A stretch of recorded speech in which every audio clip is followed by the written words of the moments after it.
Good evening students, मेरे प्यारे विद्यार्थियों।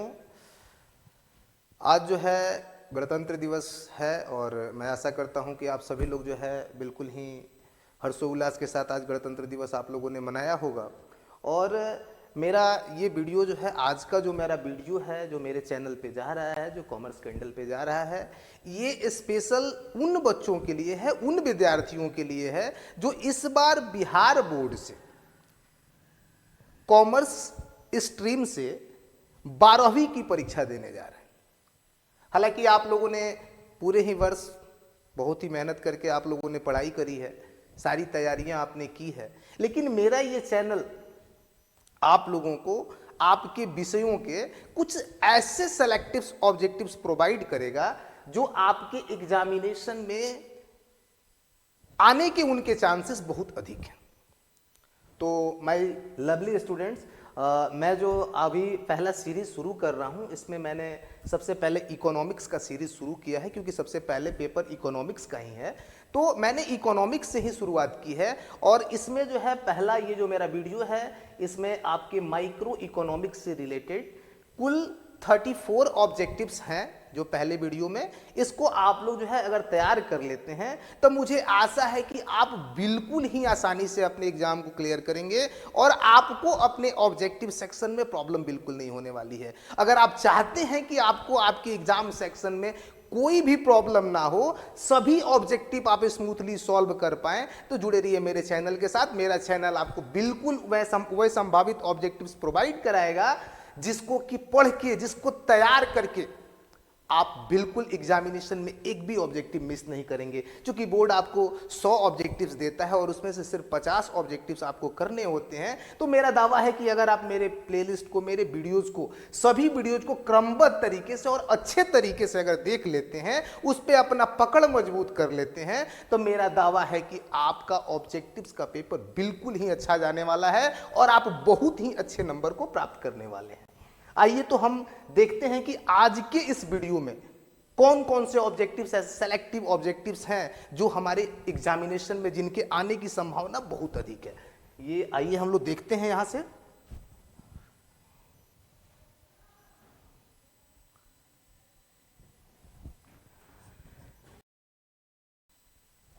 हम लोग के सामने, मेरे प्यारे विद्यार्थियों, आपके सामने एक बहुत ही प्यारा सा पहला ऑब्जेक्टिव है। आइए थोड़ा सा हम लोग गौर करते हैं कि ये प्रश्न क्या कह रहा है। आपके इकोनॉमिक्स की पूरे तैयारी की जिम्मेवारी इस सीरीज की है। आपका ऑब्जेक्टिव्स बिल्कुल ही सुंदर होने वाला है और आपके ऑब्जेक्टिव्स का पेपर बहुत ही अच्छा जाने वाला है। अगर मेरे प्लेलिस्ट के माध्यम से, मेरे चैनल के माध्यम से आप जितने भी ऑब्जेक्टिव्स बताए जा रहे हैं, उन सबको यदि आप अच्छे तरीके से तैयार कर लेते हैं, तो मेरा दावा है कि आपका पेपर बहुत अच्छा जाएगा। मेरे विद्यार्थियों, मेरे प्यारे विद्यार्थियों, बिल्कुल मिस नहीं करना है इसको और सब ऑब्जेक्टिव्स को बिल्कुल ही ध्यान से देखना है। सबसे पहला ऑब्जेक्टिव हमारे सामने है, अर्थशास्त्र धन का विज्ञान है।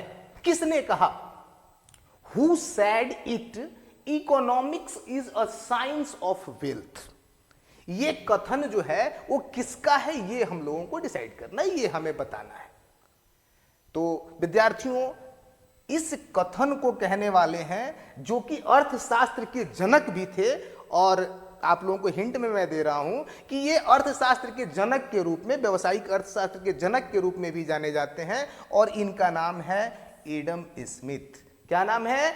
Adam Smith. बिल्कुल निश्चिंत रहें, ये ऑब्जेक्टिव्स बिल्कुल ही आपके एग्जामिनेशन में आने की संभावना बहुत ज्यादा है और इस वजह से इसको बताया गया आपको।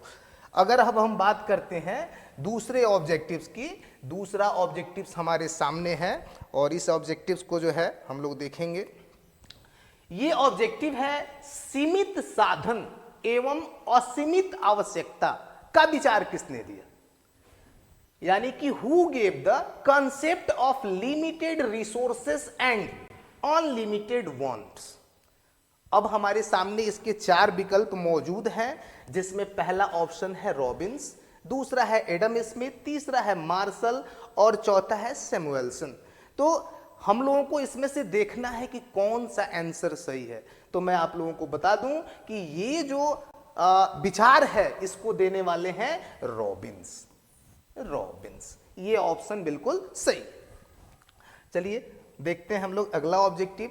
अगर हम अगले ऑब्जेक्टिव्स की तरफ आते हैं तो अगला ऑब्जेक्टिव्स हमारे सामने होगा। अगला ऑब्जेक्टिव्स है अर्थशास्त्र के कल्याण संबंधी परिभाषा के जन्मदाता थे। यानी कि अर्थशास्त्र जो है उसके कल्याण संबंधित परिभाषा किसने दिया था, कौन उसके जन्मदाता है? Who gave the definition of economics related to welfare. अब इसमें हमारे सामने जो विकल्प है वो है मार्शल, सैमुअलसन, रॉबिन्स और चौथा जो ऑप्शन है, जो चौथा ऑप्शन है हम लोगों के पास, देखते हैं चौथा ऑप्शन कौन सा है, एडम स्मिथ। तो हमारे पास 4 ऑप्शन है और इसमें से हमारा जो सही आंसर है वो है मार्शल। वो मार्शल है हमारा तीसरा का जो आंसर होगा वो मार्शल है। मार्शल ने ही कल्याण संबंधी परिभाषा का जन्म दिया था। चलिए अब हम लोग देखते हैं अगला ऑब्जेक्टिव्स जो कि 4 नंबर है। आइए देखते हैं 4 नंबर ऑब्जेक्टिव हमारे सामने आ चुका है दोस्तों। और ये कह रहा है कि सबसे पहले माइक्रो शब्द का प्रयोग करने वाले हैं।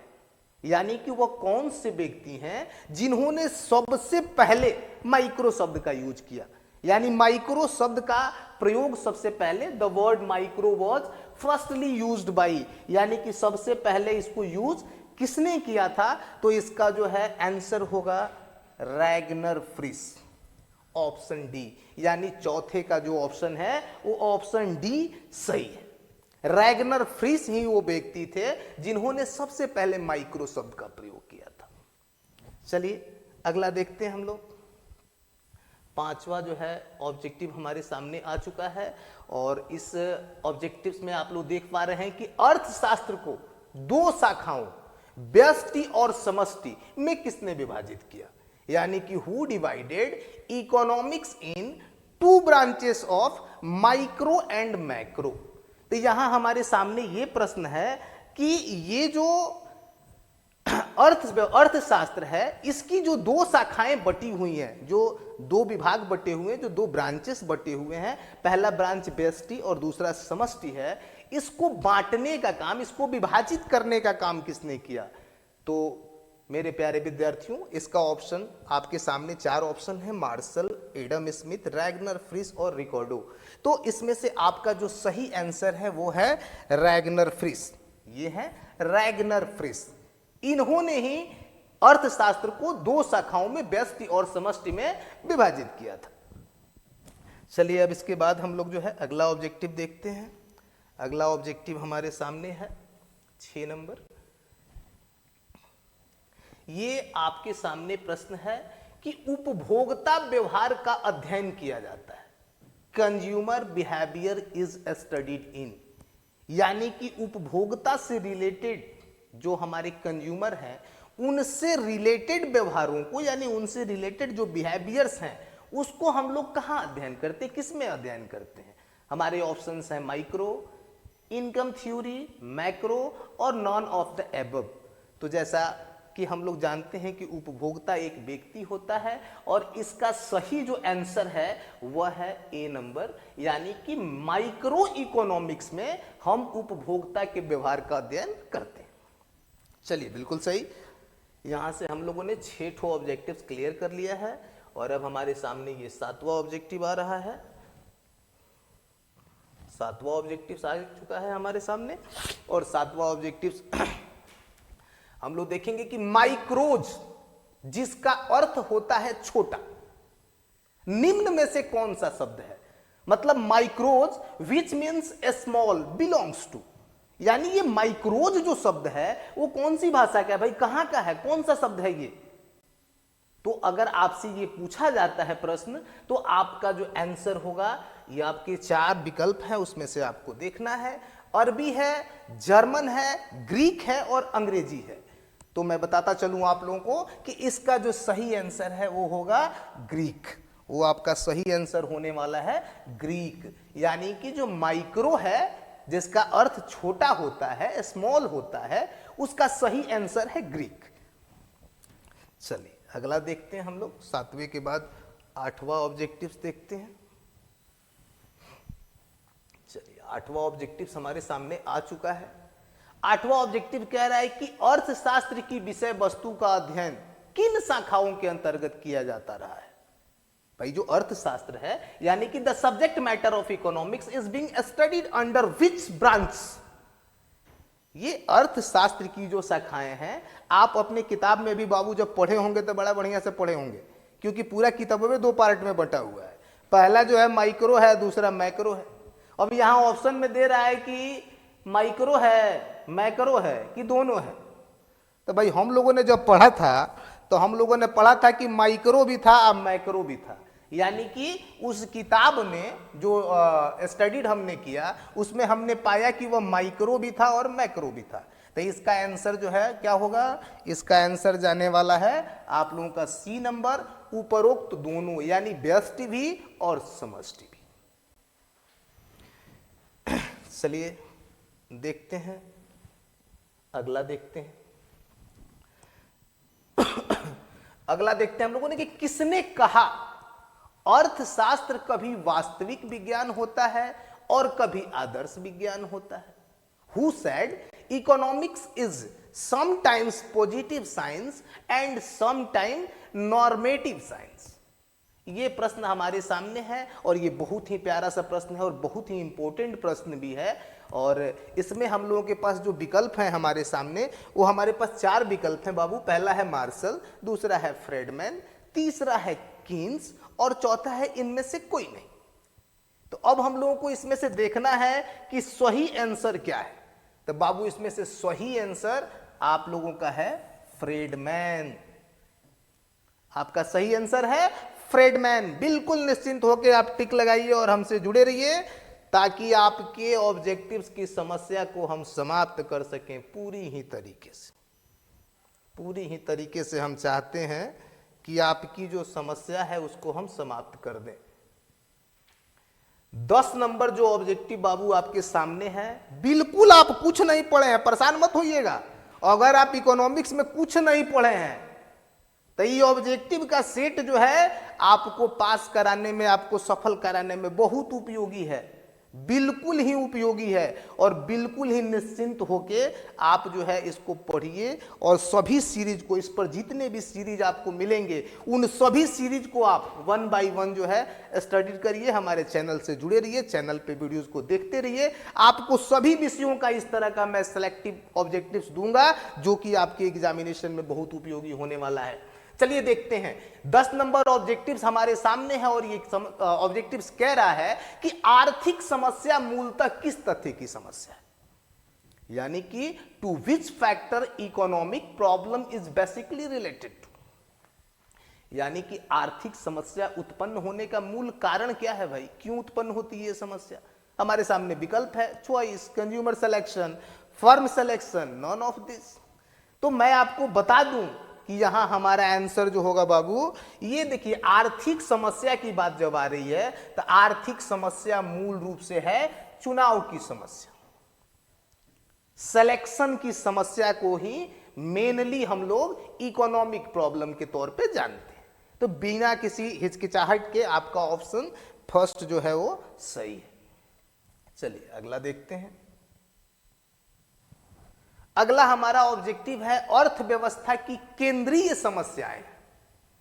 भाई एक अर्थव्यवस्था जो है, अगर आपने इकोनॉमिक्स पढ़ा है तो उसमें आपने पढ़ा होगा कि अर्थव्यवस्था किसको कहते हैं। अर्थव्यवस्था जो है एक क्षेत्र है, एक ऐसा क्षेत्र होता है जिसमें बहुत तरह के लोग रहते हैं और अपनी आजीविका को चलाते हैं। एक देश सामान्यतः एक अर्थव्यवस्था के तौर पे देखा जाता है, माना जाता है। तो इसमें इसकी मेन समस्या के बारे में पूछा जा रहा है कि the central problem of an economy is, क्या है भाई एक इकोनॉमी की मूल समस्या। तो आइए हम देखते हैं इसके ऑप्शंस। सबसे पहला ऑप्शन से क्या उत्पादन हो, यानी क्या बनाया जाए, कैसे उत्पादन हो, उसको कैसे बनाया जाए, और उत्पादित वस्तु का वितरण कैसे हो, how to distribute produced goods. तो मैं आपको बता दूं बाबू कि ये सारी चीजें जो है ये अर्थव्यवस्था की केंद्रीय समस्याएं होती हैं, यानी कि हमारा जो ऑप्शन है वो ऑप्शन सही है डी। बिल्कुल ही आसानी पूर्वक ऐसे ही आप धीरे धीरे अपने एग्जाम के पैटर्न को समझ पाएंगे और समझते हुए आप खुद को जो है इस एबल बना पाएंगे कि आपका एग्जाम बिल्कुल खराब नहीं जाने वाला है। आप सिर्फ हमसे जुड़े रहिए, आपकी समस्या को हम अपनी समस्या समझ के समझाएंगे, बिल्कुल परेशान होने की जरूरत नहीं है बाबू। चलिए आइए देखते हैं हम लोग अगला ऑब्जेक्टिव कि किस अर्थव्यवस्था में कीमत तंत्र के आधार पर निर्णय लिए जाते हैं, यानी कि in which economy decisions are taken on the basis of price mechanism, यानी कि कौन सी ऐसी अर्थव्यवस्था है जिसमें सबसे ज्यादा इंपॉर्टेंस दिया जाता है प्राइस को। हमारे ऑप्शंस हैं सोशलिस्ट, कैपिटलिस्ट, मिक्स्ड और इनमें से कोई नहीं। तो हम आपको बता दें कि अगर आप ये जानना चाहते हैं कि भाई इनमें से कौन से हैं, तो देखिए कीमत तंत्र के आधार पर जो निर्णय लिए जाते हैं बाबू, वे लिए जाते हैं पूंजीवादी अर्थव्यवस्था। यदि अर्थव्यवस्था पूंजी पे आधारित है, कैपिटलिस्ट है, तो उसके जो भी डिसीजंस लिए जाएंगे, उसके जो भी निर्णय लिए जाएंगे, वो बिल्कुल प्राइस पे लिए जाएंगे। कैपिटलिस्ट अगर इकोनॉमी है तो। चलिए इसके आगे हम लोग देखते हैं अगला ऑब्जेक्टिव हमारे सामने क्या है। अगला जो ऑब्जेक्टिव है बाबू, उत्पादन संभावना वक्र का ढाल गिरता है, मतलब the slope of a production possibility curve falls. ये बड़ा ही सुंदर प्रश्न है और आमतौर पे बहुत बार जो है ये पूछा जाता है। ये क्वेश्चन जो है उत्पादन संभावना वक्र से रिलेटेड लगभग हर साल इससे प्रश्न आता है, लगभग हर साल इससे प्रश्न पूछे जाते हैं। प्रोडक्शन पॉसिबिलिटी कर्व बहुत ही इंपॉर्टेंट कर्व है इकोनॉमिक्स में। अगर आपने इसकी थ्योरी और इस चैप्टर्स को पढ़ा है तो उसमें आपने देखा होगा। और इसमें पूछ रहा है कि उसका ढाल गिरता है। भाई उत्पादन संभावना वक्र का ढाल कहां गिरता है जी? तो इसका ऑप्शन है ऊपर से नीचे, यानी कि उत्पादन संभावना वक्र का ढाल ऊपर से नीचे, फ्रॉम टॉप टू बॉटम की तरफ गिरता है। बिल्कुल आप शांति पूर्वक वीडियो में बने रहें, बिल्कुल शांति पूर्वक बने रहें। आपको हर प्रश्न का उत्तर बिल्कुल ही आसान भाषा में, आपकी भाषा में समझाया जाएगा। बिल्कुल परेशान मत होइए। अगर भूख लगा है तो खाना खाने में थोड़ा 10 मिनट का लेट कीजिए, 10 मिनट और वेट कर लीजिए, सारा जो है क्लियर हो जाने वाला है। 14 नंबर ऑब्जेक्टिव कह रहा है कि उत्पादन संभावना वक्र है, उत्पादन संभावना वक्र है, यानी कि प्रोडक्शन पॉसिबिलिटी कर्व इज। तो देखिए प्रोडक्शन पॉसिबिलिटी कर्व इज उत्पादन संभावना वक्र है, या फिर आप इसमें पूछ सकता है कि होता है, दोनों बातें दे सकता है। तो अगर हम बात करें कि उत्पादन संभावना वक्र किस प्रकार का होता है, कैसे होता है, तो इस पे हमारा ऑप्शन जो है वो होगा अक्ष की ओर नतोदर। ये हमारा यहाँ पे ऑप्शन ए जो है वो सही है, और ऑप्शन ए पे आप लोगों को टिक लगा देना है कि कॉनकेव टू द एक्सिस।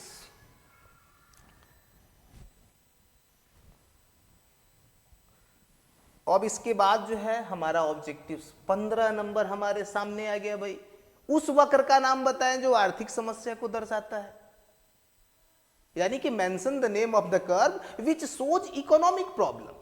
भैया इकोनॉमिक प्रॉब्लम को कौन सा कर्व दिखाता है? तो अगर हम लोगों ने डेफिनेशन को पढ़ा होगा तो हमारे सामने जो चारों विकल्प हैं उसमें आंसर आपके दिमाग में आ चुका होगा, क्योंकि उत्पादन संभावना वक्र ही वो वक्र है जो आर्थिक समस्या को दिखाता है। यानी कि हमारा जो ऑप्शन है वो डी सही है, हमारा ऑप्शन डी जो है वो सही है कि उत्पादन संभावना वक्र जो है वो आर्थिक समस्या को दिखाता है। अभी चलिए हम लोग अगला देखते हैं बाबू। इसमें है 16 नंबर ऑब्जेक्टिव्स, जिसमें आपसे पूछा जा रहा है कि उपयोगिता का गणनावाचक सिद्धांत निम्न में किसने प्रस्तुत किया? Who gave the cardinal concept of utility. कोई बड़ा ही मजेदार क्वेश्चन है ये, अक्सर एग्जाम में आ जाते हैं, अक्सर ही एग्जाम में ये आ जाता है और बड़ा ही मजेदार क्वेश्चन है ये। इस प्रश्न का जो है आंसर आपको देना है कि इस गणनावाचक सिद्धांत किसने प्रस्तुत किया था। तो भाई इसका ऑप्शन जो है वो सही है, आपका ऑप्शन सही है मार्शल। मार्शल ही वो व्यक्ति थे जिन्होंने उपयोगिता का गणनावाचक कहें या गणनावाचक सिद्धांत जो है प्रस्तुत किया था। चलिए अगर अब हम बात करते हैं अगले ऑब्जेक्टिव्स का, 17 नंबर ऑब्जेक्टिव्स हमारे सामने है, जिसमें आपके सामने प्रश्न है कि गोसेन का प्रथम नियम निम्न में कौन सा है। Which is the first law of Gaussian. यानी कि जो गोसेन थे उन्होंने सबसे पहले कौन सा नियम दिया था, इस नियम की बात इसमें की जा रही है। तो बाबू हम आपको बता दें कि ये जो लॉ ऑफ डिमांड है, law of diminishing marginal utility है, law of equi marginal utility है और कंज्यूमर सरप्लस है, इन सब में जो है गोसेन का जो नियम है वो आपका है बी नंबर। सीमांत उपयोगिता ह्रास नियम का जो है प्रतिपादन किसने किया था, गोसेन ने। ये दिमाग में आप लोगों को बिल्कुल रखना है, बिल्कुल बादाम खाना नहीं छोड़ना है एग्जाम तक। एग्जाम तक आप लोगों को रोज जो है वो बादाम खाते रहना है। आप अगर एग्जाम तक बादाम खाते रहेंगे तो इस बादाम की कीमत मार्क्स से वसूल लिया जाएगा। जो मार्क्स आपके बढ़ेंगे वो आपके बादाम की कीमत से ज्यादा के बढ़ेंगे। और दूसरा काम करना है कि चैनल से जुड़े रहना है, जो भी एग्जाम से रिलेटेड अपडेट आप लोगों को मिलते रह रहा है उसका एडवांटेज बिल्कुल लेना है, उसको भूलना नहीं। इसको बिल्कुल ही आराम से, बीच बीच में फोन लेके नहीं, बीच बीच में ऐसा नहीं कि फोन से बतियाते रहेंगे या चैटिंग करते रहेंगे। बिल्कुल इत्मीनान से ऑब्जेक्टिव को बाबू देखना है। अगर परीक्षा को बढ़िया से हैंडल करना है, बढ़िया नंबर लाना है, तो थोड़ा सा 1 हफ्ता 10 दिन के लिए जो है फोन का यूज अदर चीजों को छोड़ के सिर्फ हमारे चैनल पे लगाए रखिए। सीमांत उपयोगिता कैसे निकालते हैं, how we calculate marginal utility, ये आपके सामने 18 नंबर ऑब्जेक्टिव है। आखिर इसको कैसे कैलकुलेट करते हैं, सीमांत उपयोगिता कैसे निकालते हैं। अब यहां बताने को तो बहुत सारे प्रश्न बन जाते हैं कि सीमांत उपयोगिता है क्या। तो ये सब जो चीजें होंगी वो थ्योरी क्लासेस में अगर आपको दिक्कत हो रहा है तो कुछ परेशानियां हम सॉल्व करने का प्रयास करेंगे, क्योंकि समय बहुत कम है, परीक्षा नजदीक है, ये ऑब्जेक्टिव्स का क्लास है, इसलिए सिर्फ ऑब्जेक्टिव्स पे चर्चा हो रही है। सीमांत उपयोगिता कैसे निकालते हैं, तो इसका हमारा जो बाबू ये ऑप्शंस जो चारों मिले हुए हैं, इसमें हमारा पहला जो ऑप्शन है TU बट्टा Q, कोण TU बट्टा कोण Q। अब ये देखें तो हमारा ये ऑप्शन बिल्कुल सही है। चलिए अगला देखते हैं बाबू। अगला हमारे पास ऑब्जेक्टिव्स है 19 नंबर, और ये ऑब्जेक्टिव्स कह रहा है कि उदासीनता वक्र होता है, इनडिफरेंस कर्व इज, यानी कि जो इनडिफरेंस कर्व है, उदासीनता जो वक्र है वो कैसा होता है, किस तरह का होता है। तो हम इसमें आपको बता दें कि जब भी कभी इनडिफरेंस कर्व बनता है तो वो होता है convex to the origin, convex to the origin, यानी कि मूल बिंदु की ओर उन्नतोदर। ये दिमाग में रखेंगे बाबू आप लोग बिल्कुल, क्योंकि थोड़े थोड़े से ऑप्शन जब बिल्कुल मिलते जुलते रहते हैं वहां समस्याएं बढ़ जाती हैं, वहां गलती के चांसेस ज्यादा होते हैं। तो अगर आप छोटा सा भी मिस्टेक करेंगे तो 1 नंबर समझिए कि आपके मार्कशीट से कम हो जाने वाला है। तो गलती नहीं करना है, बिल्कुल गलती नहीं करना है, और बड़ी ही मेहनत से नंबर आते हैं, इसको जो है बिल्कुल सजा के रखना है। एकदम बता दिए कि लगे रहना है और हमसे जुड़े रहना है, नंबर एकदम बेस्ट लाना बिल्कुल आपकी ही नहीं हमारी भी जिम्मेवारी है। चलिए 20 नंबर ऑब्जेक्टिव बाबू कह रहा है कि सम सीमांत उपयोगिता नियम को कहा जाता है, यानी जो सम सीमांत उपयोगिता नियम है उसको क्या कहा जाता है, law of equi marginal utility is called. यानी कि इसको हम लोग क्या कहते हैं भाई, इसका दूसरा नाम क्या है, इसके पास आपके पास विकल्प है बाबू, law of increasing utility, law of diminishing utility, law of substitution और नॉन ऑफ द दिस। तो बाबू मैं आपको बता दूं कि इसका जो विकल्प है वो 3 नंबर विकल्प बिल्कुल सही है, यानी कि समसीमांत उपयोगिता नियम का दूसरा नाम प्रतिस्थापन का नियम है। बिल्कुल भूलना नहीं है, बिल्कुल बिल्कुल नहीं भूलना है, 1 नंबर की भी गलती नहीं करना है।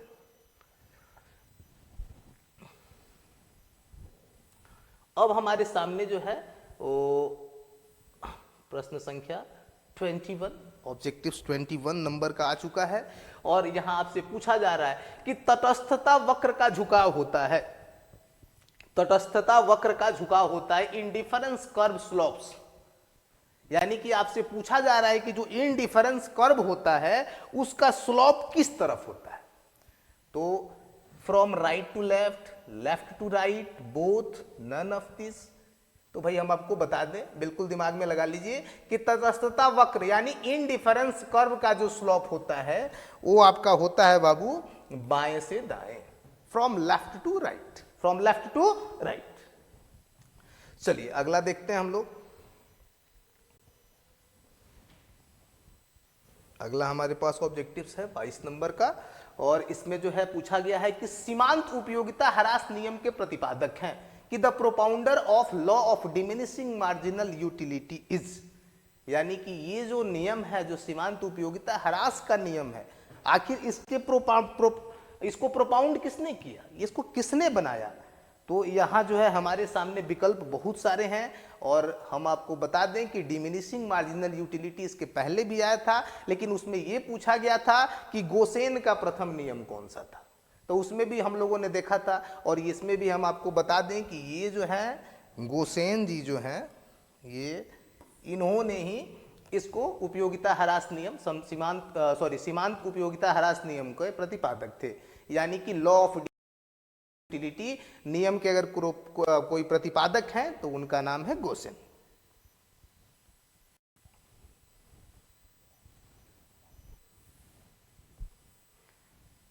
अब हमारे पास 23 नंबर ऑब्जेक्टिव है, उपभोक्ता का संतुलन उस बिंदु पर होता है जब consumer's equilibrium takes at a point where, यानी कि एक उपभोक्ता का संतुलन कौन से बिंदु पे होता है, एक उपभोक्ता कब संतुलित होता है। उपभोक्ता आपको बता दें कि दुनिया का हर व्यक्ति उपभोक्ता है, दुनिया में कोई ऐसा व्यक्ति नहीं है जो उपभोक्ता नहीं है।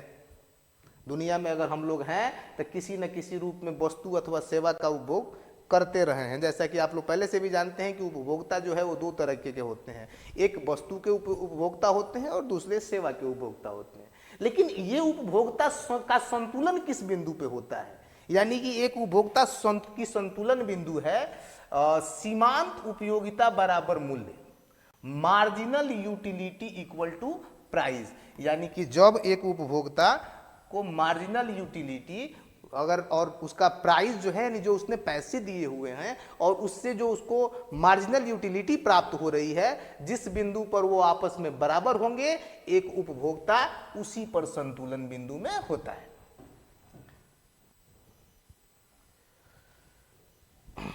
चलिए अगला देखते हैं हम लोग बाबू। 24 नंबर जो ऑब्जेक्टिव्स है हमारे सामने, ये 24 नंबर ऑब्जेक्टिव्स ह्रासमान विस्थापन दर में इन डायमिनिशिंग रेट ऑफ सब्स्टिट्यूशन। अब यहां देखिए ये ऑब्जेक्टिव्स जो है बहुत ही इंपॉर्टेंट होने वाला है और इसमें आपके चार जो ऑप्शंस हैं वो आपके ऑप्शंस हैं, पहला more of goods, less of goods two, more of goods first, less of goods two, more of both one and two goods. भाई आंसर जो है इसका है डी नंबर, यानी कि ए और बी दोनों, यानी कि A and B, more of goods one, less of goods two, ये ऑप्शन जो है आपका सही है।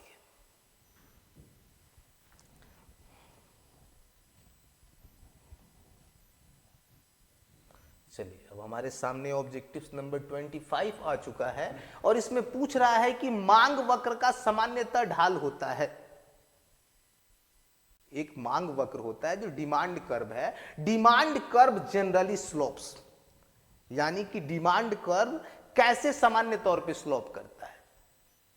तो बाबू इसका आंसर जो है आप लोगों को भी याद होगा शायद, और मैं बता दूं कि एक मांग वक्र का ढाल बाएं से दाएं नीचे की ओर, downward from left to right, यानी कि ये ऑप्शन जो है वो आपका बिल्कुल सही है कि बाएं से दाएं नीचे की ओर होता है।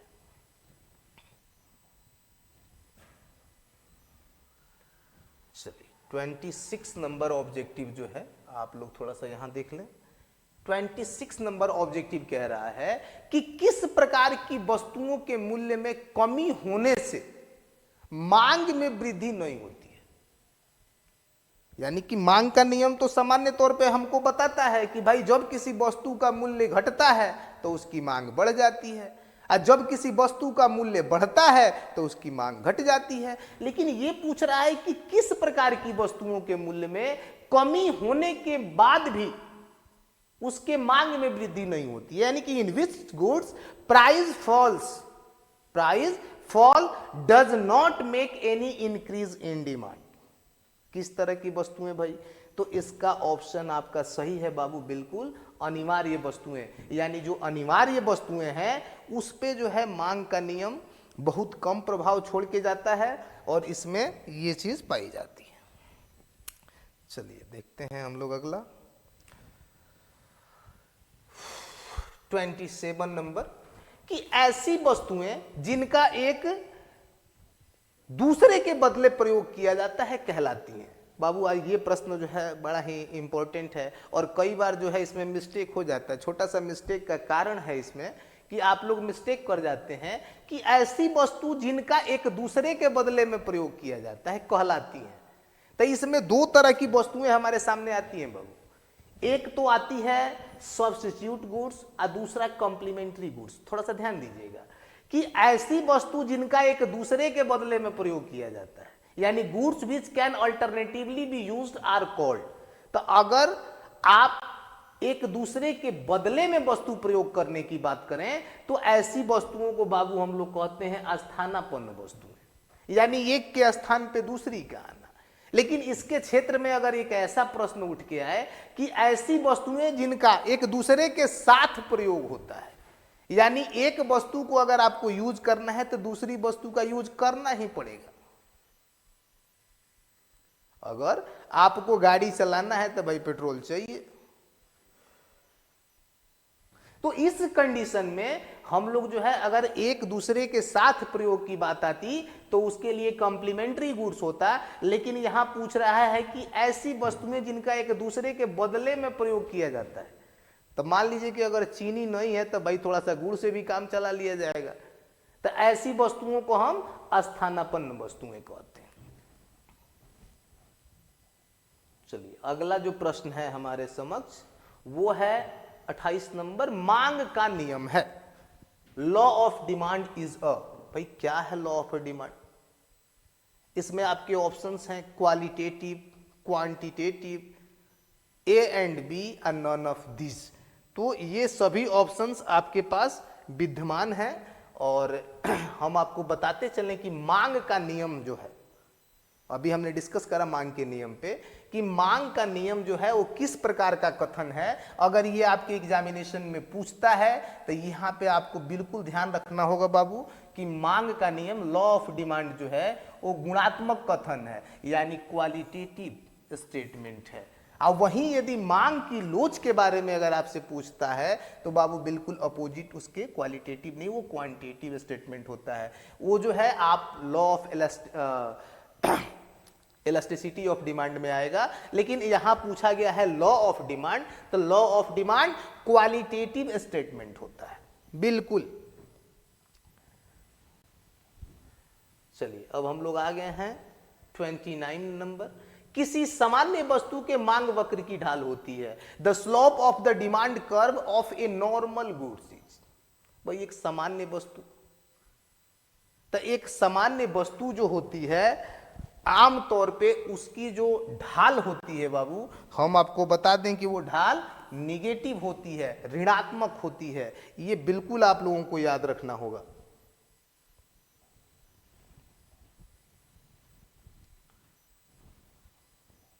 अब चलिए अगला ऑब्जेक्टिव है मांग की लोच है। अभी हमने बताया मांग का नियम और यहां पे आ गया मांग की लोच। तो elasticity of demand is a, तो यहां हमारा क्या हो जाएगा बाबू ऑप्शन, इसका जो ऑप्शन है वो बी नंबर सही है। मांग का नियम ए नंबर क्वालिटेटिव और मांग की लोच ऑप्शन बी नंबर क्वांटिटेटिव। अब हमारे सामने बाबू 31 नंबर प्रश्न है कि मांग की लोच मापने के लिए प्रतिशत या आनुपातिक रीति का प्रतिपादन किसने किया? भाई बहुत ही इंपॉर्टेंट क्वेश्चन है, और आप लोग जो है गाइड अगर खरीदे होंगे, गेस पेपर खरीदे होंगे या बुक में भी देखते होंगे, तो अक्सर ये प्रश्न हमारे सामने आ जाता है, अक्सर एग्जामिनेशन में पूछ दिया जाता है और उस समय हम लोग सोच में पड़ जाते हैं। तो हम बता दें कि मांग की लोच को मापने के लिए प्रतिशत या आनुपातिक रीति का प्रतिपादन जो है वो फ्लक्स साहब ने किया था। इन्होंने किया था, फ्लक्स ने। अब हमारे सामने जो है अगला जो प्रश्न होगा बाबू 32 नंबर आपका जो प्रश्न है वो है मांग की लोच कितने प्रकार की होती है? How many types elasticity of demand has. तो मांग की लोच हम आपको बता दें बाबू कि मांग की लोच जो है वो 5 तरह की होती है, 5 तरह की। अगला देखते हैं हम लोग। आवश्यक वस्तुओं की मांग की लोच होती है। अगर वस्तु बहुत आवश्यक है, बहुत जरूरी है, तो भाई मांग की लोच इसकी हम लोगों को बताया गया है, आप लोग पढ़ते भी हैं कि मांग की लोच आवश्यक वस्तुओं पे बिल्कुल जीरो हो जाती है। यानी कि अगर आपसे पूछा जाए कि आवश्यक वस्तुओं की मांग की लोच होगी, तो आपका ऑप्शन होगा 0, 0।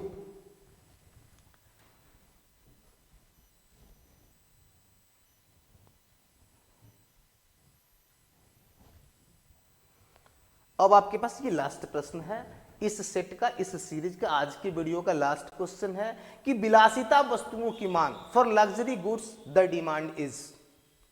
तो भाई लग्जरी गुड्स, पहले विलासिता वस्तुएं हैं क्या? यानी उनके बिना हमारे जीवन पे कोई प्रभाव नहीं पड़ने वाला है, बस हमारे जीवन को आराम प्रदान करने के लिए या फिर प्रतिष्ठा सूचक वस्तुएं हमारी विलासिता की वस्तुएं कहलाती हैं। ऐसी विलासिता, ऐसी वस्तुओं का यूज करके हम सिर्फ खुद को हाई स्टैंडर्ड या फिर अपने आप को ज़्यादा कंफर्ट देने के लिए ही ऐसी वस्तुओं का यूज करते हैं। ऐसा नहीं है कि इनके अभाव में हमारी जीवन शैली रुकती है। विलासिता वस्तुएं अपने जीवन शैली को प्रभावित नहीं करती है बाबू, ये सब दिखावे की वस्तुएं होती हैं।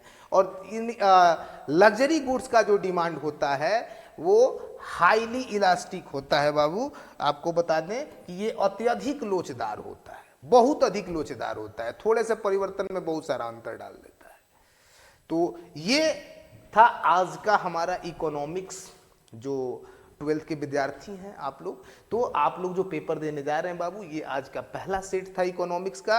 आप इन टोटल ऑब्जेक्टिव्स को तैयार करें और बहुत जल्द आपको इससे रिलेटेड और जो ऑब्जेक्टिव्स के सेट हैं उनका वीडियो मैं प्रोवाइड करूंगा।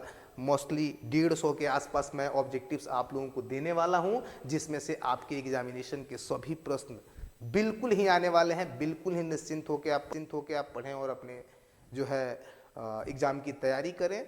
और बहुत जल्दी मैं इससे संबंधित वीडियोस और आगे की वीडियोस जो है अपलोड करूंगा। साथ ही साथ इसके जस्ट बाद मैं बिजनेस स्टडीज़, अकाउंटेंसी, जितना हो पाएगा आप लोगों के एग्ज़ाम से पहले आप लोगों के एग्ज़ाम को सुविधाजनक बनाने के लिए, आसान बनाने के लिए, ताकि आपके बहुत अच्छे मार्क्स आ सकें, ज़्यादा से ज़्यादा वीडियोस मैं बहुत जल्दी अपलोड करूंगा। बस आप हमारे चैनल से जुड़े रहिए, हमारे चैनल को सब्सक्राइब करिए और वहाँ पे जो भी लेटेस्ट वीडियो अपडेट्स आपको मिल रहे हैं, जो भी वीडियोज आपको मिल रहे हैं, उसको देखते रहिए और अपने परीक्षा को आसान बनाइए। धन्यवाद।